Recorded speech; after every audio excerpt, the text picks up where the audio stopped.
And what does it mean to invite a demon into you? So basically, demons can change the way people treat you. They change people's perception of you. Mine changed the way I look. And it was at that point I thought, shit, these things could kill my kids. You've seen somebody decapitated on a table, eyes hanging out, organs hanging out. You were shitting yourself. Oh, yeah. That is scary as f***. I'm fascinated by these tattoos across your knuckles. I got this cross done and the pentagram before the other three. This was when I was still under my satanic contract. So the pentagram is inverted, so if you put it that way, it looks like the devil. Oh, wow. And obviously, if I put my hands that way, the cross is upside down, it's inverted. This is a symbol that I modified to use within the exorcisms, and it's a huge protection symbol. A lot of protection symbols that people use now block energy. We can't be blocked from energy. You've had death threats. Yeah. Is there somewhere inside of you that there's one truth that you're still not ready to sit alone with? I'm scared. Okay. Today's guest doesn't fit neatly into everyone's comfort zone. Keep listening if you want to. Go away, listen to something else, because when I dig a bit deeper, you're going to realise why. She lives at that intersection of shadow work, spirituality, rituals from a lived experience. So buckle up as I ask Molly Simpson, so what's your story? Molly, welcome. Thank you. It's a real pleasure to be in the same space as you.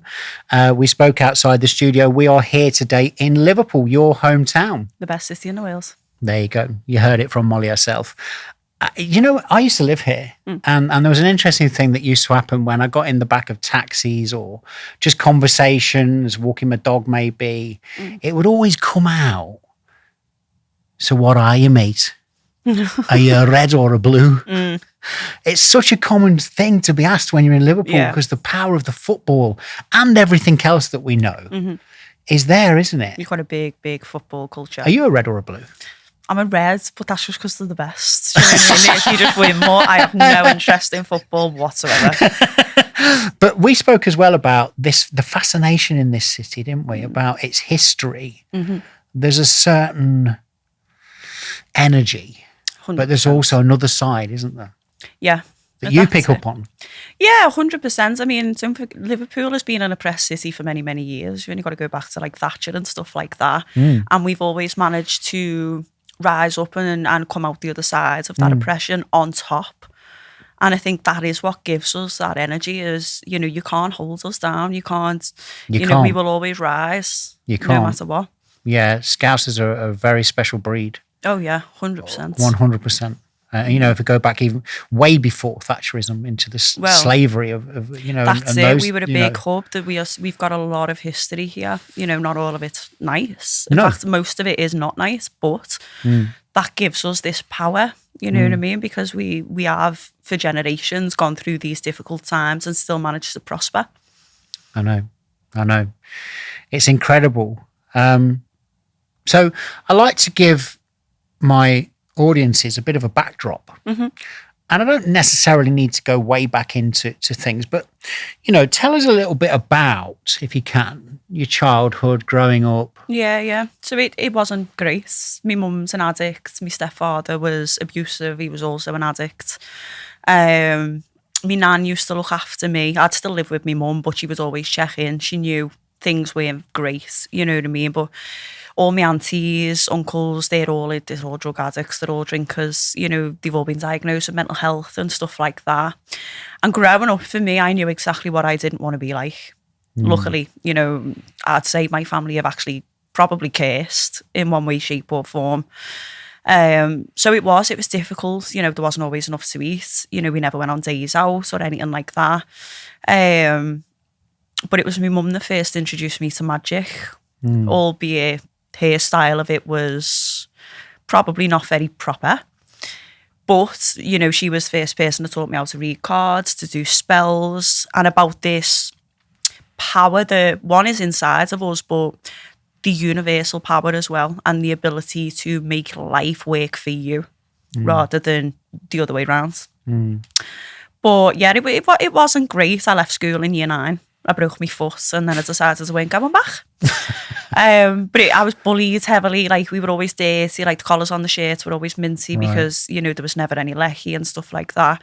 So that gave me that aversion to it. And plus, I didn't do very well academically anyway. I'm bright as a button. You know, I've got a degree in psychology now.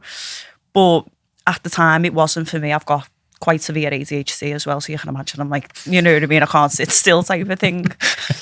And my nana bought me a horse when I was 13. Wow. So my nana done quite well for herself. And yeah, she bought me this pony and paid for it. So that was sort of my getaway then. Was it? Throughout my early to late teenage years until I was about 16. And I come home one day and my mum had a drug debt and she'd sold my horse.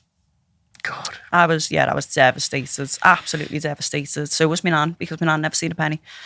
You know what I mean? So suddenly, not only is the horse gone physically, but your safe space has gone. Yeah. You know, your place to where Molly can, you know, be with a creature. Yeah. In a nice, calm environment where no one's, you know, barking orders or, you know, abusing you. Because, you know, that's what I went through. I went through a lot of verbal, physical abuse and that sort of thing. So it was absolutely devastating. But it was quite a pivotal point for me. Obviously, I went down the wrong pathway. You know, I was out drinking with my mates and stuff like that from quite a young age. I was in town when I was like 16. Until, you know, I ended up getting a job, and then I got into a little bit of modelling when I was 17. Right. I ended up meeting my first child's father, my mum's drug dealer, and ended up having 2 kids to him in another abusive relationship because that's all I knew. I didn't know any different, you know what I mean? Do you think you'd sort of normalised it then? Well, yeah, because when you grow up in that environment, all right, I had my nan saying things to me like, you know, it's not right, but I was living that on a day-to-day basis, so whether it's right or not, it's all I know.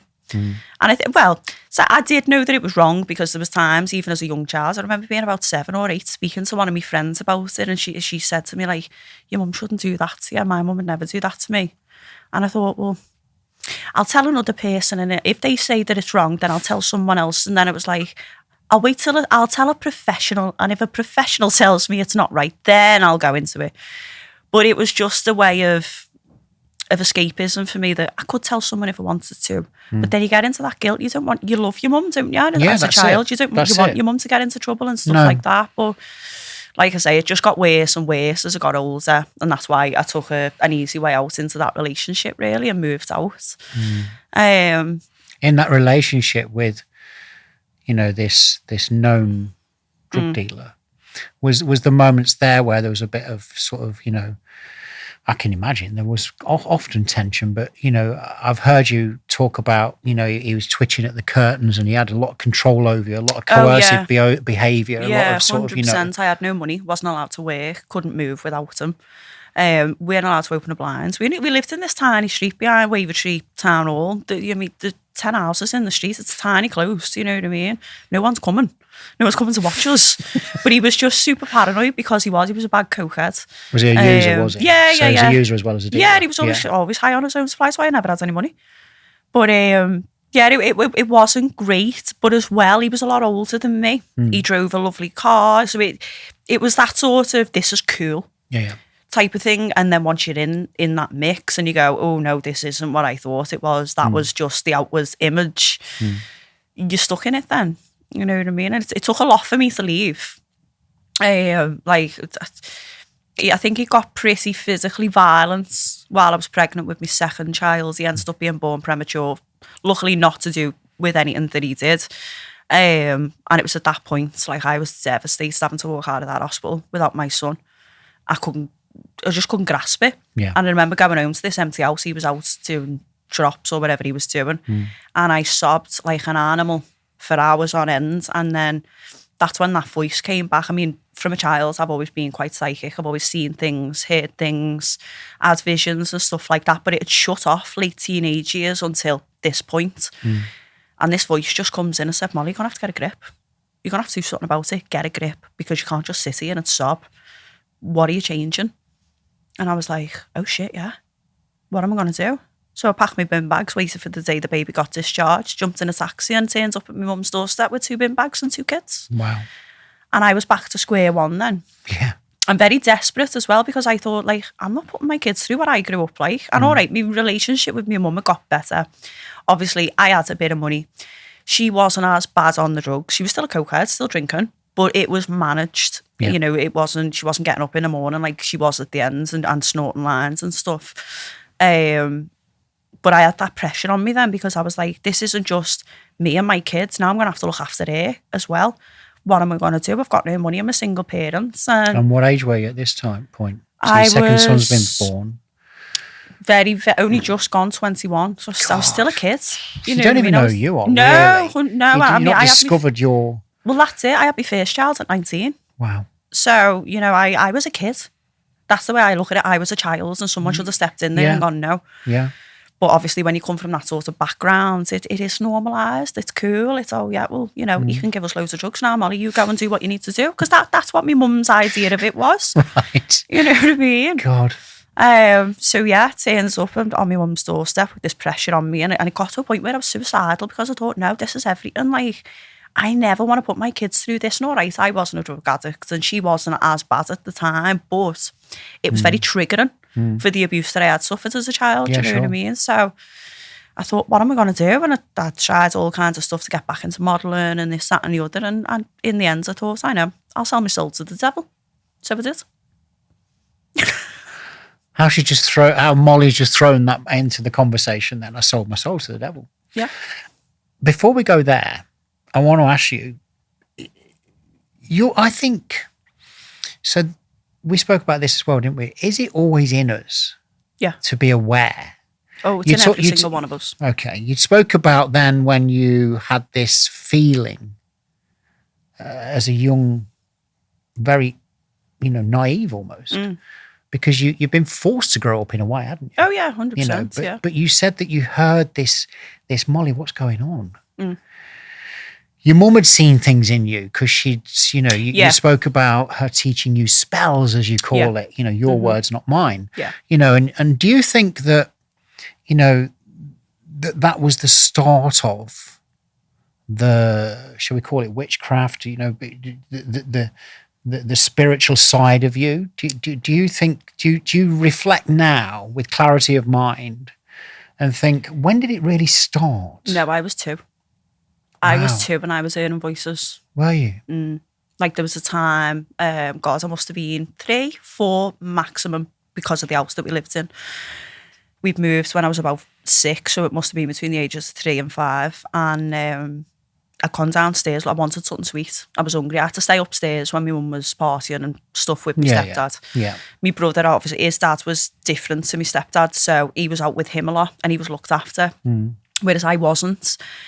And I used to eat frozen sausages out the freezer, because I'd be starving, I'd be nothing to eat. Jesus. And I'd gone to go downstairs, and this voice was like, no, don't go, it's not safe. Don't go, not yet. You need to wait till you go to sleep.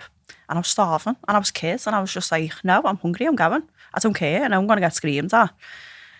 And I think I'd gone downstairs, and on my way back up, I got caught by my stepdad, and he'd chased me up the stairs, and I ran into my mum's bedroom and hid in the wardrobe. And I remember shaking that much. I mean, I was only tiny, but I was shaking that much. The empty hangers were clanging. And I was like, he's going to find me because he can hear me. And I knew.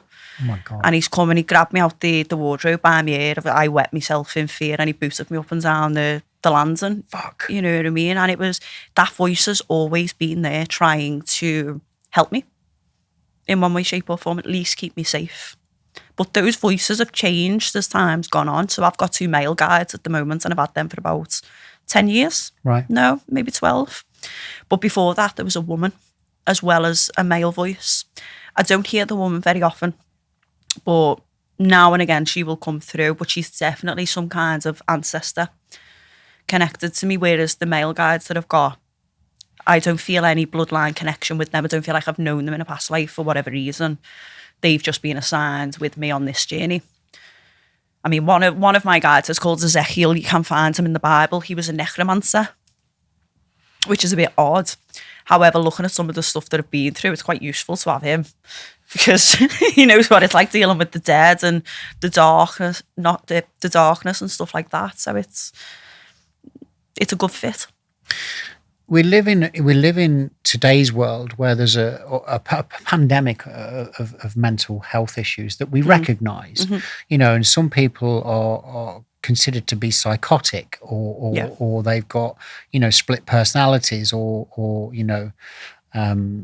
paranoid or whatever. When we delve into history, we can see that throughout. Oh, yeah. Mozart, an absolute genius, but was considered to be barking mad. Yeah. Van Gogh, his art was never really appreciated until he passed away. But when in his very creative stages, I would say, he became quite insane and was, in what we would see today as being sectioned, and he chopped his ear off, but do you think that some of what you experienced and what the paranormal experience is might be considered as mental? Yeah. 100%. 100%. I think I've been quite cautious. No, I wouldn't say cautious, but I suppose I'm very normal. A lot of people go too far with spirituality and they end up in spiritual psychosis. Do you know what I mean? But as well, you say to any normal professional GP, mental health nurse, even a teacher, I hear voices and they let me know what's going to happen. They go, all right, love, you're not well. You know what? Because it's not normalised. Yeah. It never has been normalised. But really, I think the society we live in pressures us to live a certain way, to be a certain way, to dress a certain way. And almost anything outside almost to conform. Yeah, 100% to conform, to be controlled. And be a yes man. Yeah. Because that's what the powers that be want us to be. Anything that's outside of that that's not just, she dresses a bit eccentric, is considered psychotic, it's considered mental, it's considered she's round the bends. Like, people say that to me all the time, like, you're all right, I've got ADHD, so I've got no filter. But a lot of people do say to me, like, you're mad. Like, I'm scared of you a little bit. And I like that. What do you think that fear is? Because when we talk about... You don't know what I'm capable of. A lot of people think witches are all to do with darkness, black magic, and... Yeah, I wanted to ask you that. What is a witch, really? A witch is someone that knows how to harness the power both inside themselves and outside of it. That's all. So is there a white witch, a dark witch? Is the good, is the bad, is the... I disagree. I mean, you've only got to look at TikTok. TikTok is full of people pushing black magic spells and saying they're a good witch. Anything that you do that influences someone else's emotions, behaviours or intentions is dark. You shouldn't be manipulating people. Because you're not God, you're not in charge, you know what I mean, of their life. But anything else is light. But I think there is no duality with it. You either do things to harm or you do things for good. But I wouldn't say there is black magic witches and white magic witches, because really none of us are evil. None of us are born. Humans' capacity to do evil is very high.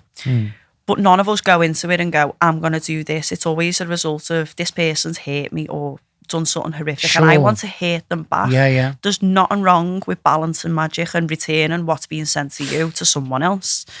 But I think a lot of people don't have the knowledge to be a proper black magic witch. And a lot of people definitely don't have the knowledge to be just a good witch either. But they learn, because whatever you send out, you get back. A lot of witches will disagree with me on that and say, but it's the power of three and it doesn't work like that, but it does. History has proved that anything that we put out always comes back, good and bad. Even if it takes 25 years, you're going to get it.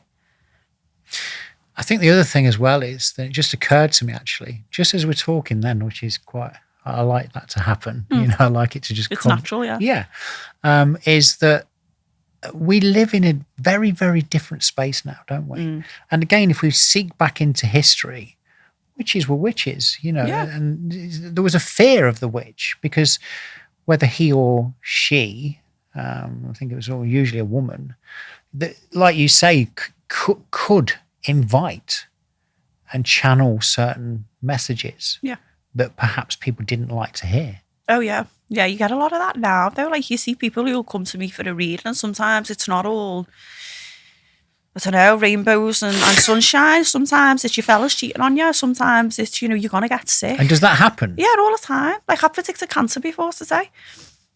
And I think, no, it's not what you want to hear, but I know a lot of people get given horrific negative messages that send them into states of anxiety and paranoia. No angelic energy, divine energy, spirit guide would ever pass on a message like that that's gonna hurt you mentally or emotionally. Yeah. It doesn't work like that. But if you need to be prepared for something, whether it's good or not, they're gonna tell you. You see, there's the point, isn't it? Yeah. Would it not be better to know that something's going to happen 100%. or something is happening to help you make an informed decision of how you're going to deal with that? Absolutely. So your partner's cheating on you. Thanks for telling me. I'm going to deal with that. Well, yeah. But I think as well, when it comes from someone who is doing a reading like that, they go, maybe she's just got it wrong. Or maybe she's just making it up. Yeah. Denial. It's not just a river in Egypt. And it takes them to go through that experience to go, oh, actually, she was right. Actually, I should have listened. But I know even with myself, like, I know bad things are going to happen. Yeah. Like, I knew I was going to get some bad news regarding a family member earlier on this year. And I was so bad for weeks once I knew that, weren't I? Until it came. And then when it came, I was like, sad. All right, I'm over it. But it was that anxiety of knowing that it's coming and when and what's the whole story with it that puts you on the back foot a little bit. It's not always, nice to know. You spoke about the demon. Mm-hmm. Yeah. And I was curious about a pentagram. Yeah. Because I don't really know what one is. It's a portal. Okay. So what happened then, Molly, when you gave yourself to this other? So basically, I had it attached to me. It was attached to my soul. Right. I had invited it in during a ritual and allowed it to feed off me as an energy source. Wow. Give it a pound of flesh upon my death in return for money and love. And it started just like my spirit guides. I'd hear it and it would talk to me. And, he was conscious. He was funny. He used to crack jokes about my mum and I'd be sitting there like that, chuckling away to myself. And my mum would be like, something's not right. And I'd be like, oh, yeah, but you should have heard what he just said about you.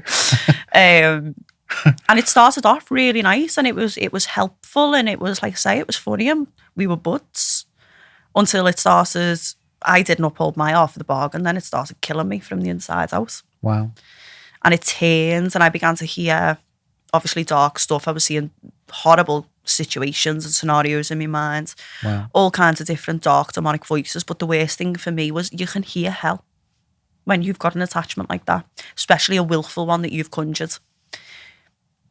And the inhuman screams, the inhuman noises, I've never heard them again. I've never heard anything like it, not even on horror films or anything like that. What I could hear was frightening, absolutely frightening. But I think my saving grace with it all, for not being sectioned, for not being losing my grip on reality, was the fact that I've always heard voices anyway. So, all right, this isn't a nice one, but I've dealt with it before. I know what I've done. Therefore, this is a result of it. So I'm just going to crack on and not lose my mind. And I think as well, looking at my aunties, my mum, they've all been sectioned. They're all on all kinds of, antipsychotic drugs. Sure. And, having mental health teams in and stuff like that. I knew exactly not to say certain things. I knew what I didn't want to end up like. Yeah. And obviously, even as a young child, when I'll say to my mum, like I remember crossing over the road with her and there was a serpent in the road. And we got halfway across the road and I started screaming blue murder and ran back through traffic, back to where we come from. And obviously she's gone, what is it? And I was like, there's a snake in the road. It's going to get me. It's coming home with me. And she was like, wow, you need to just don't say that in public. Don't react like that in public. Tell me on my own, but don't do that in public. You know what I mean? So because I've always had that, you don't say this, you don't do that, you don't react like that. Yeah. I was able to manage it. Luckily enough. And what does it mean to invite a demon into you? So basically, demons can change the way people treat you. They change people's perception of you. Mine changed the way I look as well, in my face. Wow. And they can bring stuff into your life that you probably couldn't do on your own unless something is fated in your life path. You can manifest and manifest and manifest. It doesn't mean you're going to get it because it's not meant for you, or it's not meant for you right at that moment. Yeah, I believe that. I mean, I believe everything comes at the right time. That's it. So we don't waste it. And a lot of us are impatient. I know I am terribly impatient. And that was it for me. I was like, I want money now. Yeah. Give me money now. And I got it. Wow. So when we use that word demon, it doesn't necessarily mean that you've invited something really bad to join you, or have you? I'm trying to... A lot of people don't see them as bad. So a lot of elites, as I would call them, work with them. Wow. They use them to help control it. They use them for power. They use them for all kinds of stuff. So is it almost like that sort of well-known overused phrase, know your friends but know your enemies better? Yeah, pretty much, yeah. And like I say, they're not always evil as long as you're upholding your end of the bargain. It's great, it's fine. No problem. But the minute you step out of order, something really sinister starts to happen. You see, it's not just a case of, oh yeah, well, it's all right, I don't have to do this because, I started dying. Did you? You know what I mean? Yeah. So does it mean then that you're a vessel for something else? 100%, yes. Right. So can you control them? The demon? Yeah. In certain ways, yes. You need to have very particular seals in order to command demons. Right. So you do find them in the Lesser Book of Solomon. However, they've been amended so they don't work. And there's certain things missing. And obviously I'd done a ritual 3 times. The first 2 times it didn't work. And it was the 3rd time that something entered my body and took over me and put the right symbols in the pentagram. Wow. The Belphegor was then conjured. Does that make sense? Yeah. So my intention probably hadn't been solid. Right. Anyway, Right. Because I was petrified. I was like, oh my God, is the devil going to walk in? I'm going to see two hooves come in, you know what I mean? Yeah. And I remember the first 2 times doing it, being a little bit like, oh, you're soft, why are you doing this? And there was also the denial of this isn't going to work. All right, you can try all you like. But I think the reason why I kept doing it was because I was like, yeah, well, it won't work, it'll be fine. Obviously, until the 3rd time, and it was too late then. Wow. You're in too deep. Wow. It fascinates me, and we spoke about that diagnosis of people who behave oddly, beyond odd, right? Behave a little bit crazy. You mentioned animals in your earlier, childhood time. You would have the sanctuary of a horse. I've got a dog, and I've had dogs in and out of my life all my life. But my current dog, sometimes I look at him and I just know he knows stuff. Yeah. Do you think that, this thing that we have as human beings, you've got something different, Molly, because you see things, you hear things, you sense things, you invite things, which I think perhaps we all have that ability. 100%, yeah. Do you think we do, actually? Yeah. Just people don't have the knowledge is the problem. That's really interesting.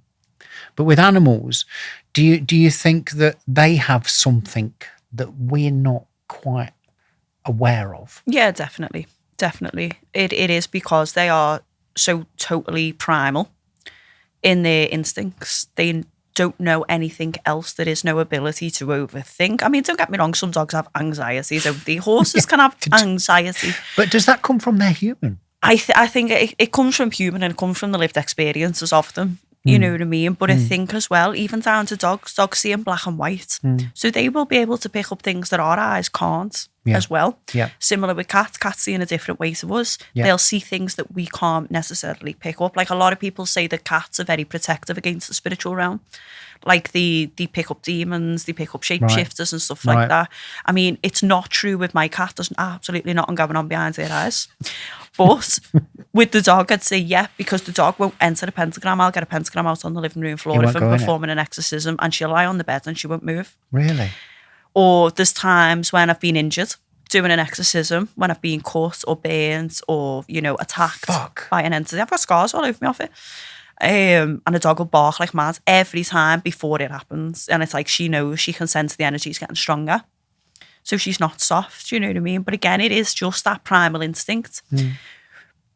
because we think we're the more, I think we think we're the more intelligent sex. I don't think we necessarily are, really. There's so much, yeah.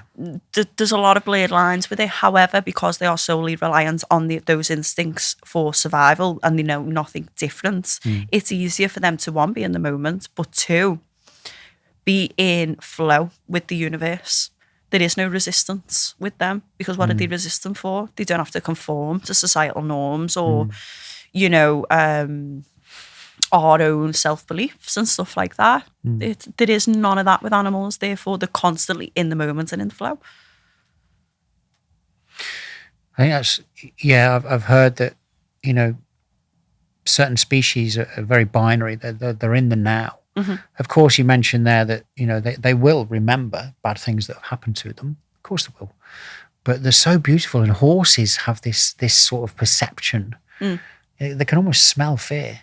Yeah. You know. Horses rely a lot on their senses, not necessarily their eyes. It's you look at even down to cats and dogs have these whiskers. Horses have whiskers. They have long tails. Yeah, they have they long do. manes. They They're do, covered yeah. in hair. Even our hair is designed to pick up energy. Right. And because they're more reliant on the lesser senses rather than just the eyes, because they can only see in front of them and behind, they can't see here. True. Or directly behind them. Because they're more reliant on the lesser senses, their ability to feel energy and understand energy is higher than someone who is much more physical. Does that make sense? Yeah, it does make sense. I didn't know where this conversation was going to go, but it's fascinating. It's bloody fascinating. I could literally talk to you for hours and hours and hours because my curiosity is massive. I can imagine, yeah. My curiosity is massive. Unfortunately, we haven't got that time together. And I think with horses as well, what you'd have to remember is less so than dogs, because dogs eat meat. Horses are constantly in tune with nature. They're always eating natural green grass. Yeah. Their feet, unless they've got shoes on, are always on grass or something similar. Right. You know what I mean? And even with us, we take our socks and shoes off, we go and stand at the bottom of a tree or on any patch of grass. We're going to feel so calm. We're going to feel much more grounded and much more, again, in tune. So really, it's just the way that they live is much more natural. I think if we all lived a lot more naturally and didn't have fluoride and tap water, we would all be much more in tune. Yeah, we don't want to go down that one, by the way. No, it starts right with that one. You know, it's very interesting because again, you know, yogis and sort of well-being now, there's a massive wave of it, but it's actually coming back to this thing that you keep mentioning, primal. Yeah, I think you know, I don't like the way spirituality has become a fad. Because it has, hasn't it? Oh, yeah. It just has. And even again, like, there's a lot of people who've become really big within the spiritual world and they've been quite big for a while. And then all this stuff's coming out about them, whether they were, you know, woman beaters, drug addicts, cult leaders. Right. Because people feel like they've got a bit of power. And then they're like, I'm better than everyone. And it becomes that spiritual ego. Whereas with me, I don't think, all right, yeah, I've got power inside me, but God is inside me. You know, I work with Jesus. I believe I am just a vessel. I don't perform miracles. I don't actually do anything to do the exorcisms. It's Jesus or a higher force that's working through me. Right. That makes sense. That makes sense. And also a lot of yoga as well was designed for office workers in the 70s. It's not actually true yoga. And if you look into the history of it, like all these yoga classes you're doing now is not beneficial for you in the slightest. It's not doing what you're supposed to do. But I do like so in India, it's all very much love is love. The beginning and the end of everything is love. There is no darkness. It's just love, love, love and light. And I think that a lot of people would say that was spiritual bypassing.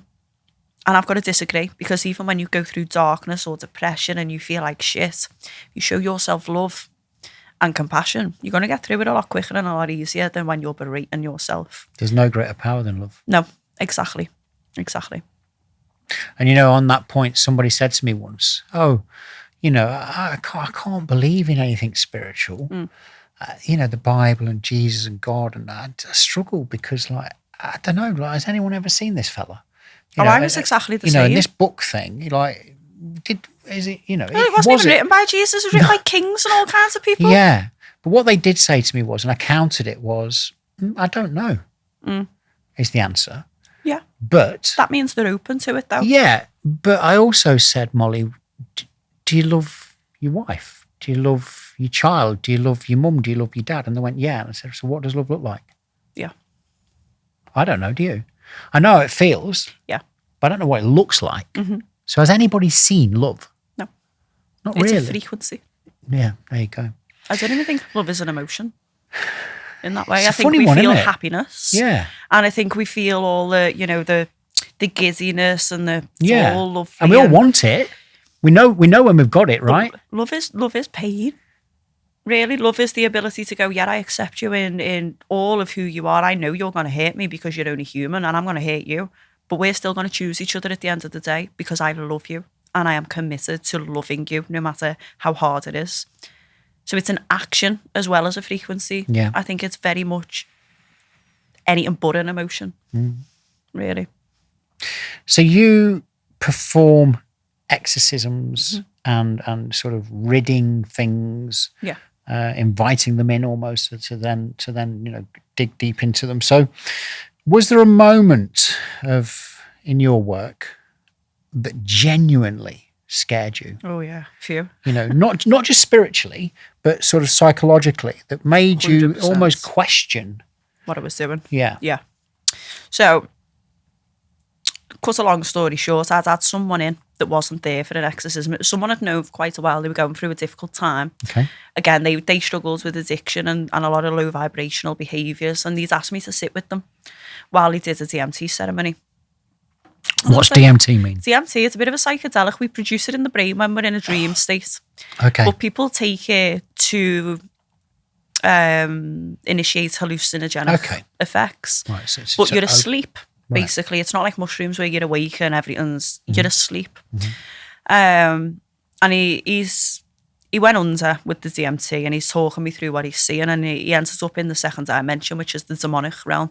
Wow. And he's seeing casinos and clowns and all kinds of stuff like that, which is very symbolic with the downfall of man. Temptations type of thing. And he says to me, this clown is telling me to get in a box. And I said, don't get in the box. And he sat upright and turned and looked at me. And now he should be asleep. And his eyes were black, nothing there. Wow. And he said, I got in the box and then lay down again, dead normal. So I was like, you've been possessed while you're down there. Fuck. And anyway, he comes back to, and I was trying to talk, and I've written everything down that he said to me, and I'm trying to talk to him, and I'm trying to, like, aren't you scared? And he was like, no. And I said, you need an exorcism. I said, you brought something back with you. I said, you're not acting yourself. And he was like, no, I'm fine. Anyway, he ends up ordering himself a takeaway. It's like 11 o'clock at night. Didn't order me nothing. So I just heard a knock on the door, and I'm like, what's that? And he went, oh, I ordered me dinner. Into like my home. In your home? Yeah. Not even like, do you want a bag of chips, love? And so he's there, he's eating his dinner, and I'm thinking, you're going to have to get the fuck out of my house because this is not, it's not right. And obviously you won't let me help you because I need permission. I can't just touch someone. All right, I can just touch someone and remove a demon. But it's a lot harder. It's a lot easier when someone's in my living room and goes, yes, please do this. Right. Because it opens up their energy. I'm not fighting with it then. Okay. And I thought, no, you'll have to go. So he disappears, and I go to bed. And my daughter was about 3 at the time, 2 or 3, and she slept in my bed with me. And 3 o'clock in the morning, something drags me by my ankle and shakes my leg. So I've sat up both upright and gone, oh my God, what is it? And I can hear this noise above me. And on the wall above my bed, I had these 2 concrete wings, absolute huge things. And I'd had someone in to put them up professionally because I'm shit at DIY. So I knew they weren't coming off because they were really heavy. And I sees this wing peel off the wall and levitate above me. What? So I've grabbed the baby and ragged her down to the end of the bed just before the wings hit the pillow where she was lay. And as I'm looking up, the other one comes off the wall and it's levitating in the air. Now, I see things that aren't physical. When you see something physical in front of you behaving abnormally, that puts a fear in you anyway, no matter what you've seen. And it does the same, except this one lands on the other one and smashes into pieces. Wow.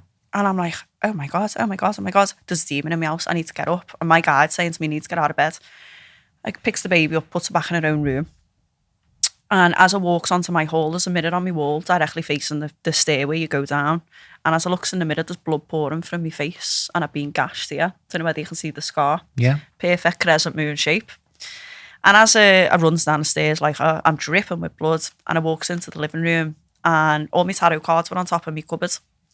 These all being thrown on the floor. They were all the wrong way round, so you couldn't see the pictures, bar one that had the devil on it, the devil cards, right in the middle of the pile looking up at me. Now, I couldn't breathe at this point. I'm having a full-on panic attack because I can feel it attacking me. So I've got burns, I'm being grabbed and stuff like that. I'm pouring with blood in the face and it's painful as well. So when you get injured by a demon, it burns like a proper burn. It's not a normal pain. It's not just like a scratch and a sting. It's heavy pain. So I'm like, right, you've got to get yourself together. I'm looking, like, I've got mirrors all around my house and I'm looking at myself in the mirror going, but you're bleeding and you need to get a grip because you need to get rid of it. You need to get a pentagram out. Like, what are you going to do? I was panicking, just absolutely panicking. And it did. I managed to get myself together. I was shaking like a fucking leaf. Get a pentagram down and opens it. And once you open a pentagram like that, it becomes like a vacuum. Right. And what I use as well is I use a very specific set of herbs that almost disintegrate an entity. It's like it suffocates them. Wow. So they will do anything to get away from it. So I've lit me smoke, I've opened the pentagram, and luckily enough, it left without a fight. Well, it's already battered me, but it left quite easily. And it was at that point I thought, shit, these things could kill my kids. If that concrete wing would have landed on her head, she'd be a vegetable. Or some other kind of really, really serious injury. Jesus Christ. And it was at that point that I thought I need to be a lot more careful about the people I have here. I need to be a lot more careful about allowing people in when they've got an entity attachment and not letting me remove it as well. And since that day, really, bar her and her mum and her kids, there's no one else that really comes through my door unless it's clients in that way. Even the postman, you're not allowed to come over. Just for those wondering who's her, we've got your friend in the studio behind the cameras. Your very close friend. And, you know, I hear you. It's that is scary as fuck. Yeah. Mm-hmm. But luckily enough, I've managed it since then. I think, well, what's funny as well is that fella who's had that experience and that left that demon in there, I later found out that he put a love spell on me. He wanted to obviously start a relationship or have some kind of flirty thing. Obviously, he's gone down and ended up possessed. So I don't know whether because that was his intention when he was possessed, it's unleashed this spell. But every person, every man that like I passed, every single one of them would say to me, have you put a love spell on me? Are you a witch? And I'd be like, wow, this is mad. But like even down to like every delivery driver, she lives close to me, said the same thing to me, and he's dead sound, like he just would never say that. He's dead professional. And I was thinking, wow, this is fucking mad, absolutely mad. But again, he's obviously had untoward intentions before he's even got there. Then he's obviously going through a lot of dark negative shit, so he's going to be more prone to attacks and possession and stuff like that using DMT. I should have known better, but you just never think no one's going to do that intentionally, but it was intentional. Wow. But yeah. People romanticize sometimes about shadow work. We spoke about this, you know, you mentioned it. There's this trend almost, you know, let's get some clickbait. Let's say I'm this, let's say I'm that, you know, and I kind of understand why. I don't agree with it. But, you know, it's what's straightforward question. What's the ugliest thing that you've discovered in humans and probably in yourself? What's the ugliest thing? You know, you talk about people with the wrong intention coming in. They're creating this. I think people are very selfish. Yeah. Is the problem. It's all me. And even if they don't think they are selfish, it's, I want this, therefore I'll do anything I can to get it, even if it means trampling on other people, hurting other people, stuff like that. And I get it. We do live in a dog-eat-dog world. Yeah, you know, we've there's no getting to anywhere without bypassing someone else or, you know, having to not necessarily use someone else, but collaborate with other people and stuff like that. But I think it's that for me. That is a driver for a lot of people. I was going to say spite, but I do everything out of spite. And I think it's a powerful force because you go, I don't want to be like that. I'm not having that. I won't accept it. So, I keep finding ways to do things. But yeah, it's that selfishness. I think we don't have any sense of community anymore. And it's because society is driving this archetype of me constantly. Yeah.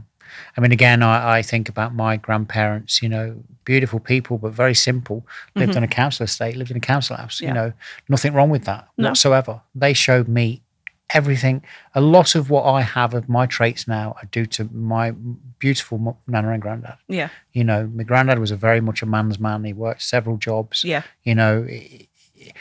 My nan was a beautiful woman, a very matriarch woman, small in size, but huge in stature, if that makes sense. When she walked in a room, she demanded respect.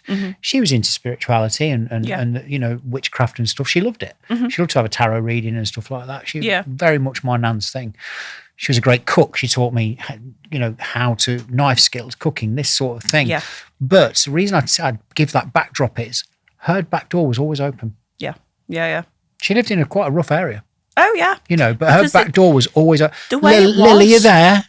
I don't come in and put the kettle on.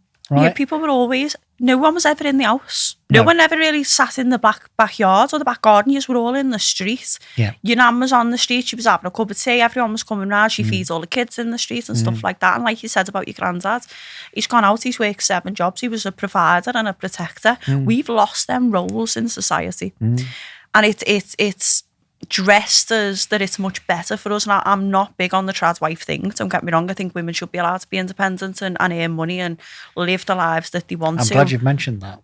But we've lost our moral compass, I find, with family, with community, with our immediate surroundings as well. Like, none of us really speak to our neighbours very much anymore. We don't. When it never used to be like that. It was always, I'll go next door for a cup of sugar, or can you mind me kids, love? I mean, COVID did a lot of things for a lot of people. It kind of brought that community back together. I disagree. I think it pisses us against each other. COVID. Everyone was ringing the busies on everyone. Like, someone rang the busies on me because I had my hairdresser come round to give me a blow dry. Like, grab up.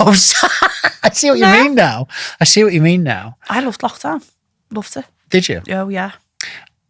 I wasn't going to ask this, but again, we're free flowing, yeah. So it's about that point you made there about femininity, masculinity. The traditional role. So my nan and granddad, they were the traditional role because we're talking about a couple who grew up in the war times who met when they were very, very young, and it was almost indoctrinated. You will provide. You will keep the home and look after the children. Do you think there's a blend, Molly, that is disarming us a little bit? Oh yeah, and I mean this from a female's perspective and a male's. That a lot of men are now a bit fucking confused. Very. Because they're like, what am I supposed to be then? Well, yeah. Am I supposed to be the provider and the one who is, let's cast our minds back, the warrior? Yeah. Or have I now got to be very emotionally available, very sensitive, And I think a lot of men are getting a bit fucked up by this. Well, and also from a female's perspective, and you can put the spin on this, I want you to be there for me emotionally and show me your masculinity, but I also do need a little bit of sensitivity. But for me, as in the female, I want to be feminine, but I'm also strong. I don't need you. Yeah. Yeah. And I think what it is with, psychology and the understanding of our emotions has come on so much since then that women do want a bit more of that emotional availability. Yeah, of course. Women ultimately really just want dependability. Will you be there when I need you? Type of thing. But I think we're pushed with all these kinds of images, and I've got nothing against homosexuality or anything like that, but it's become very much like it's all in your children's programs. We see older men with very, very young women who seem to be living the life of Riley. Yeah. And all of these things are there to twist the perception of what role that we should be in. I do think that's more so why a lot of men are confused. But we've basically been divided as well. Obviously, we have men who are very much against feminists, women. And again, we have women who are very much against traditional men as well. And It is what it is, but it's all down to society. It's all down to what we're watching, what we're consuming. Yeah. The tap water's full of estrogen, female hormones. That's going to wreak havoc on your brain, your endocrine system. And that's going to, the way you talk, the way you think is going to change as well. And stuff like that. But I think everyone is so confused because there's so much stuff being rammed down our necks. And another one as well is none of us know who we are, really. Deep down inside, we see a lot of people enter into relationships because it looks beneficial or it looks good or they think they're going to get what they want out of it. Level. Yeah. Whereas when you truly know yourself, not just anyone's going to do for you. Neither. You're going to spend a long time getting to know someone that you know will bring out those good parts of you and acknowledge the bad and love them as well. Yeah. And if you're willing to give that back to someone else and there is that complete open and honesty, you're not really going to go wrong. You're going to be able to get over everything that you need to as well. I love that. You know what I mean? I love that. I'm great at relationship advice, but I can't have one. But it's true, isn't it? It is. You know, it's like there's the cancel culture now and there's this and that. And it's like how are most people meeting each other? It's on a dating app, swipe left, swipe right. It's very superficial. No one's I mean, how the fuck do you know anything about a person from just an image? Yeah. You don't really, do you? No. And are you drawn to the image because of the bits that you think, you know? The sex industry is everywhere. It's in your kids' cartoons, it's in the music, it's in the TVs, it's all over the internet. Like, this is the thing for men. They're constantly surrounded by half-dressed women. You've only got to open an app. That's true. There's tits everywhere. That's true. That's constant temptation. And I'm not saying men are weak and fickle, and some of them are, a lot of them are. But really, if you're constantly exposed to that, it normalises it. Yeah, it's true. So it's very true. There's your problem. So I haven't purposely mentioned the ritual that is well publicised that you've seen. And I know you've got some great work coming up, which, you know, prohibits you from talking about certain things. And I want to talk to you about, you know, that future you, because there's two questions that burn inside of me. One is, why do you do what you do? Maybe you could answer that first. Because it gives me purpose. It gives me a sense of, I know I can't help myself with a lot of my trauma. I've got terrible CPTSD, but I can't help other people with theirs. And to be fair, I started just being a psychic. I was a tarot reader, that sort of stuff. I knew what I could do, but I didn't really want to get into it because it frightened me because of everything that had happened after all the other magic spells I'd done. Imagine I start trying to exorcise demons and a whole hell realm comes for me. But the more people were begging me, the more people were saying to me, like, you don't understand how much you've helped me. It feeds me. It makes me happy. It makes me feel like I'm changing something in the world. Good. And I'm making it more open. I'm making it more normal to talk about. You know, even religion, look at Catholicism. They're very big on demons and stuff like that. But you don't talk about it. You don't talk about Fight Club. So what's the point if you believe in it? Why is it all hush-hush? Why is it all, let's get it out in the open, let's normalise it? And a lot of people who end up with mental health diagnoses or think that they're going to end up with a mental health diagnosis come to me and their life changes and them thoughts stop or them voices stop or the possessions and the behaviours that were negative stop and their life all of a sudden gets much better and much lighter and all good things come in. That makes everything worth it to me. That makes it all, I am making a difference. But does that leave you a little bit empty at times? Yeah, it does. It does, I suppose. I always say to people, like, especially when I'm going through it with my CPTSD, like, I wish I had a me for me. Yeah. Do you know what I mean? And I can, like I've got fibromyalgia and I do have flare-ups now and again, but I've managed to cure it. With the soul cleansers that I do, and I help a lot of people with their pain. Like I had a woman that was housebound, couldn't get out of the chair on her own. She's taking a dog for a walk now. Bloody hell. Like, it's that I'm making such a difference. And it powers me. Because I want to help. I want to change lives. Do you think there's a little bit of catharsism as well? Whilst you're healing others, do you think that it's healing me? Yeah. 100%. 100%, especially when you hear some of the stuff. Like, I have got very little faith in humanity because of the things that I've gone through. I've met so many beautiful people. But then when I meet other people and they come to me and they're like, I've been through this and it's 10 times worse than anything I've been through, I'm like, I'm really lucky that I haven't experienced that. And it gives you that other perspective of it as well. So you don't get too sucked into your own despair as well. Yeah, because often we think, when we're in those challenging times, we think we're the only one. We think nobody's ever been there as bad as this. That's exactly it. And I think as well, when I really started sharing my stories to do with the cult and stuff like that, the amount of people, I thought everyone would think I was crazy. But the amount of people that got in touch with me and was like, I know someone that's been through that, or I've been involved in things like that myself, whether it has been Freemasonry or there's a massive cult here in Liverpool that I helped 2 women out of last year. Again, I ended up having a spiritual attack from them. Like, they killed my birds and left the feet on my pillow, on my bed, with the rings still on the legs as well. No body, no feathers, no birdseed, no nothing. They crushed the cage, And it was one of them. I was like, I am not the only one. Like, and I'm not mad talking about this stuff neither, or wanting to be open about it, because look at the amount of people that are like, oh, I accept that experience that I've had now because I'm not the only one. Yeah. You've had some shit thrown at you as well, haven't you? Oh, yeah, I mean, you've had death threats and... Yeah, stalking. I've had my car vandalised. I had people knocking at my door at random hours.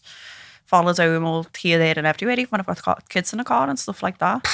Like, even after I did the James English podcast, I was followed by a car with a Freemasonry sticker on the back of it. They weren't bothered. To and from the farm 2 days in a row.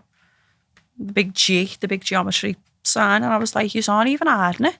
Fucking hell. Yeah. Yeah. And if you want to know the part of that story, go and have a little listen, because it's fucking scary. You've seen somebody decapitated on a table, eyes hanging out, organs hanging out. You were shitting yourself. Oh yeah, I lost the plot at that point. Yeah. In that story. Yeah, and it's so good that you've come back, Molly. You're in this space now. Yeah. So what are you working on? What's something that you're working on at the minute? Some you can mention, some you can't. Perhaps you could give us a little teaser.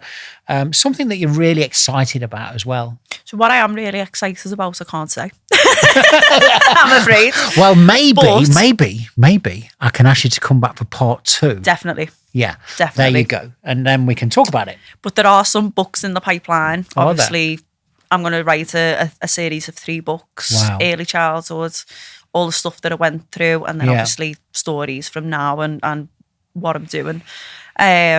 Educational courses as well. And I'm also bringing out some products as well to help baby witches, if you like, discover their power, know how to work with the moon, know how to use astrology for their benefit, and how to harness that power. Like, I've written a witchcraft manuscript for beginners for them to follow and stuff like that. So it's all coming. It's just time for me. Yeah, of course. You're a mum. That's it. I'm a one-man band as well. Like, people forget that. That's it. There's me and my friends. People forget that, don't they? Yeah. That's the thing. Like, I get 4 hours a day, and then probably 3 hours in the evening where I'm not being a mother, or where I'm not, looking after the house and stuff like that. Like, people say to me, like, what is my day to day? Like, am I just constantly listening to things? And I walk around talking to myself all the time. Like, it is what it is. Yeah. It never leaves. On that point, you said something outside the studio, which is we're coming into an interesting time. Yeah. There's alignments of certain things. Alignments of the planets. Yeah. So we've had Neptune move into Aries a couple of days ago. We've got Saturn to follow. These are things we've never seen in our lifetime. And we look at Aries. Aries is the ram. It's the warrior. It's very headstrong. It's very impulsive. Neptune is illusion, delusion. It soaks up everything that it touches. When you put those two, illusion, delusion, warrior, fighting, impulsiveness, headstrong, they're going to clash. And that influence is going to come together, and it's going to devour everything that it touches.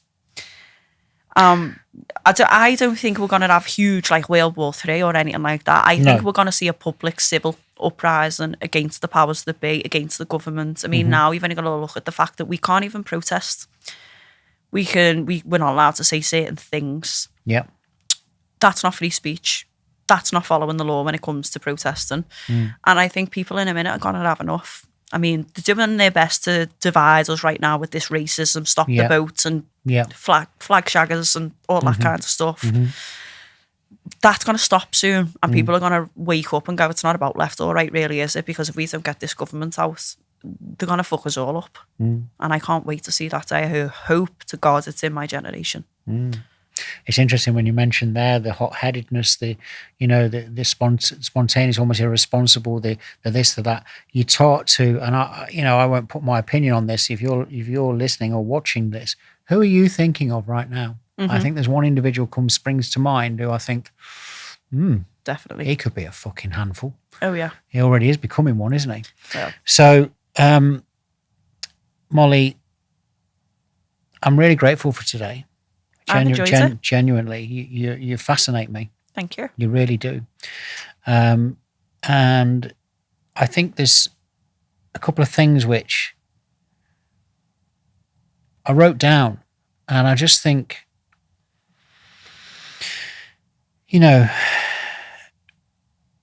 there's a couple of things here, and I'm looking at both of them, and I'm letting myself be drawn to which one I want to close this episode. Using that intuition? I'm using that intuition. I am. I'm in tune with my intuition. Yeah. But I think I want to ask you both. Go on. So the first one is, when everything's done, when you've done your work in your day, the lights come down. Let's use a metaphor. We're in a studio. That's not even a metaphor. That's so true. Every light gets turned off in the living room. Is it? Yeah. There you go. The lights go down. The darkness finally quietens. Is there somewhere inside of you that there's one truth that you're still not ready to sit alone with? I'm scared of love. Okay. I could ask why, but I think we leave it there. Okay. Or do you want to tell us why? I don't think I quite understand it. Obviously, a lot of it is to do with my trauma, and I've had a child born out of deception. I've suffered a lot at the hands of other people that I have done nothing but unconditionally love. And I think that fear that creeps into me is, well, if they've all done it, someone else is going to do it as well. So you don't let them in. Like, I've had relationships and stuff since where I know full well I've been blocked. I've gone through the motions and I'm doing them, but I'm not being me. I'm not giving them what I should do. And I'm one of them, mate, give it to me first so I feel safe enough and then I'll give it to you. But it doesn't work like that, and I know better. But it's one of them things that I will have to grow through. And fate will bring me the experiences that will teach me the lessons that I need.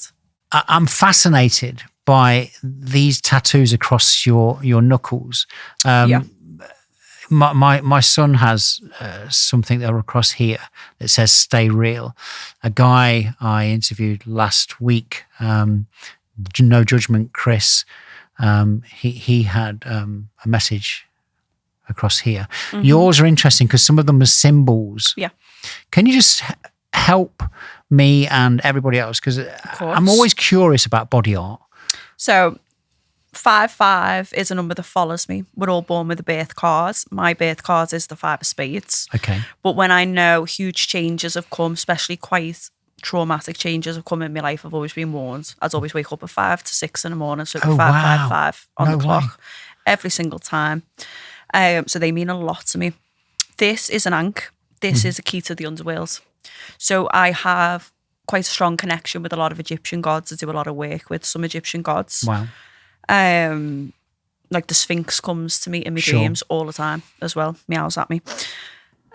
This is obviously a cross. I got this cross done and the pentagram before the other 3. This was when I was still under my satanic contract. So the pentagram is inverted, so if you put it that way, it looks like the devil. Oh, wow. And obviously if I put my hands that way, the cross is upside down, it's inverted. Oh, yeah. Yeah. They were done just to honour the soul contract. But then moving on to the years, 11 is my life path.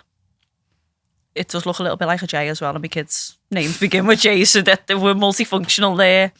And then what we have here is a Bane symbol. This is a symbol that I modified to use within the exorcisms, and it's a huge protection symbol.